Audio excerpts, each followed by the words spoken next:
রাজ্য সরকারের BLO, ARO, এইআরও, DM তারা তাদের দায়িত্ব পালন করলো না। নির্বাচন কমিশন তারা তাদের দায়িত্ব পালন করলো না। মাঝখান থেকে আমরা যারা সাধারণ ভোটার তারা তাদের উদাসীনতা, তাদের অহমিকার লড়াই, তাদের সংঘাতের শিকার হচ্ছি। লক্ষ লক্ষ সাধারণ ভোটার তাদের যদি নাম বাদ যায় তাহলে সে ভোট করা না করা সমান বলে আমি মনে করি। তাই যতক্ষণ পর্যন্ত না এই তালিকায় বৈধ ভোটারদের ভোট দেওয়া নিশ্চিত হচ্ছে, আন্ডার অ্যাডজুডিকেশনের নামে, বিচারাধীনের নামে, ততদিন পর্যন্ত যেন ভোট না হয়, নির্বাচন না হয়, এটা আমার দাবি।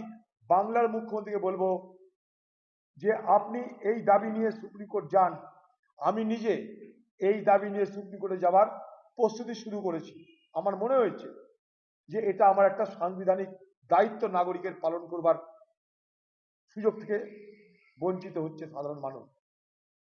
ভোট, নির্বাচনে অংশগ্রহণ করা, নির্বাচনে ভোট দেওয়া, এটা ভারতবর্ষের সংবিধান আমাকে আপনাকে দায়িত্ব, অধিকার দিয়েছে। আর্টিকেল 324, 325, 326 সব মিলিয়ে একদিকে নির্বাচন কমিশন, একদিকে নির্বাচন মন্ডলী, তাদের নির্বাচক মন্ডলী, তাদের সমস্ত অধিকার সুনিশ্চিত করা আছে।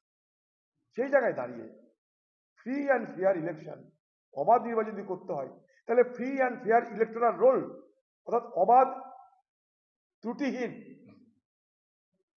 নির্বাচনে অংশগ্রহণ করবার ভোটার তালিকা আমার দরকার, আমি তাই মনে করি। এটা নিয়ে কিন্তু রাজ্য সরকার উচিত সুপ্রিম কোর্টে দরবার করা। এর আগে মুখ্যমন্ত্রী গেছেন সুপ্রিম কোর্টে, সহজ করার বদলে আরো জটিল করে নিয়ে এসছেন। এবার গিয়ে মানুষের অধিকার সুপ্রতিষ্ঠিত করুন। ধর্নায় বসে নাটক না করে সুপ্রিম কোর্টে যান।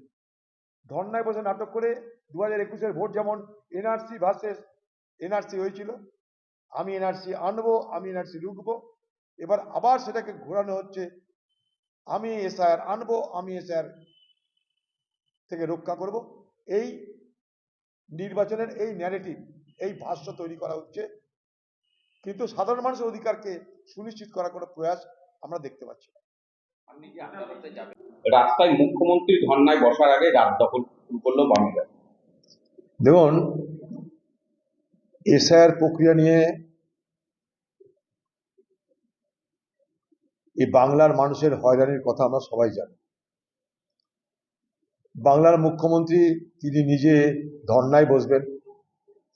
বাংলার মুখ্যমন্ত্রীকে আমার একটা প্রশ্ন, যে আপনি এসআইআর প্রক্রিয়ায় কারচুপির অভিযোগ এনে সুপ্রিম কোর্ট গেলেন, কিন্তু আমি দাবি করছি আপনার কাছে, বাংলার মুখ্যমন্ত্রীর কাছে, যে যতদিন পর্যন্ত না নির্ভুল ভোটার লিস্ট তৈরি হচ্ছে ততদিন পর্যন্ত ভোট স্থগিত রাখা হোক। এই দাবি নিয়ে, আবেদন নিয়ে কেন সুপ্রিম কোর্টে যাচ্ছেন না? আমি দাবি করছি বাংলার মুখ্যমন্ত্রীকে, চোরটা দুর্নীতিগ্রস্ত ব্যক্তিদের বাঁচাতে আপনি সুপ্রিম কোর্ট করেন কথায় কথায়, হাইকোর্ট করেন কথায় কথায়। আপনার দলের প্রাক্তন এমপি জহর সরকার বলছে কোটি কোটি টাকা তার জন্য খরচ হয়, কিন্তু এই বাংলার 60 লক্ষ মানুষের ভবিষ্যৎ নির্ধারিত না হওয়া অবধি ভোট বন্ধ থাকা উচিত। এই দাবি নিয়ে আপনি কেন সুপ্রিম কোর্ট যাচ্ছেন না? কারণটা খুব সহজ। যে যাই আমরা করি না কেন, আমাদের সংবিধানের যে বেসিক ফিচার, মূল যে আমাদের সংবিধানের প্রতিপাদ্য, তা হলো এই যে ভারতবর্ষের বৈধ ভোটাররা ভোট দেবে। বৈধ ভোটারদের ভোট কেড়ে নেওয়ার অধিকার নেই। আর্টিকেল 326 আমরা ভোট দেওয়ার অধিকার অর্জন করি। রিপ্রেজেন্টেশন অফ পিপল অ্যাক্ট 50-51 আমরা ভোট দেওয়ার অধিকার অর্জন করি, এবং নির্বাচন কমিশন তার কাজ করার অধিকার অর্জন করে। ভালো কথা, কিন্তু এটা ফ্রি অ্যান্ড ফেয়ার ইলেকশন, অবাধ নির্বাচন, অবাধ নির্বাচনের নির্বাচক মন্ডলীর তালিকা ছাড়া কি সম্ভব? বলুন, অবাধ নির্বাচন, ত্রুটিহীন নির্বাচক মন্ডলী অর্থাৎ ভোটার যারা, তাদের তালিকা ছাড়া কি সম্ভব? এটা কি প্রশ্ন নয়? আমি ভোটার, সাপ্লিমেন্টে যদি আমার নাম না থাকে, আমি ভোটদান থেকে বঞ্চিত হব। তার জন্য কি আমি দায়ী? তার জন্য তো দায়ী নির্বাচন কমিশন, দায়ী রাজ্য সরকার।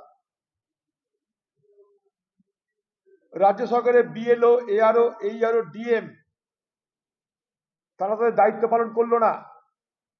নির্বাচন কমিশন, তারা তাদের দায়িত্ব পালন করলো না। মাঝখান থেকে আমরা যারা সাধারণ ভোটার, তারা তাদের উদাসীনতা, তাদের অহমিকার লড়াই, তাদের সংঘাতের শিকার হচ্ছি। লক্ষ লক্ষ সাধারণ ভোটার, তাদের যদি নাম বাদ যায়, তাহলে সে ভোট করা না করা সমান বলে আমি মনে করি।